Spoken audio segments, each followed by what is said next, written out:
যারা শুধু ওই দূরের দেশে থাকে, আমি কেবল তাদেরকেই প্রবাসী বলি না। আমি প্রবাসী বলি,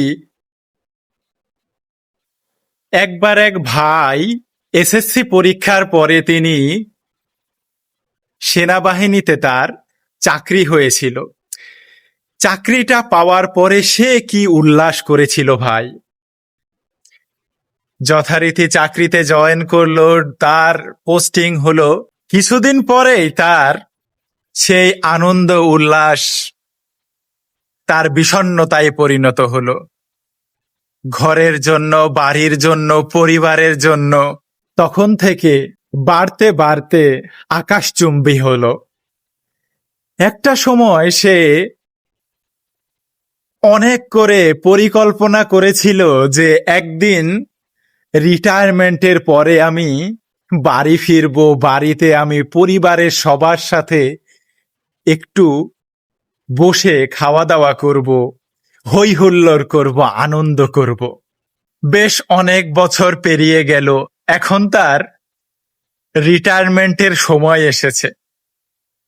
ভাই আমার বড়ই খুশি, অনেক খুশি, দারুণ খুশি।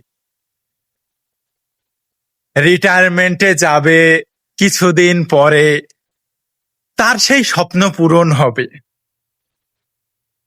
রিটায়ারমেন্টের ঠিক এক সপ্তাহ আগে তিনি হঠাৎ একটা অ্যাক্সিডেন্টে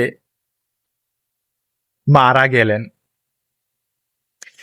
তিনি কেবল মারা গেলেন না, তার বুকে লালিত স্বপ্নটাও মারা গেল।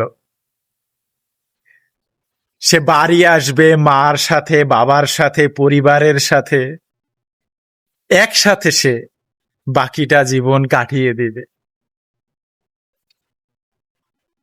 প্রবাসী আসলে বিদেশে থাকলেই হয় না, প্রবাসী হয় বাড়ি থেকে, ঘর থেকে। আপনি দূরে থাকলে, বাড়ি ঘরকে প্রচন্ড মিস করলে আপনি তখনই প্রবাসী হন।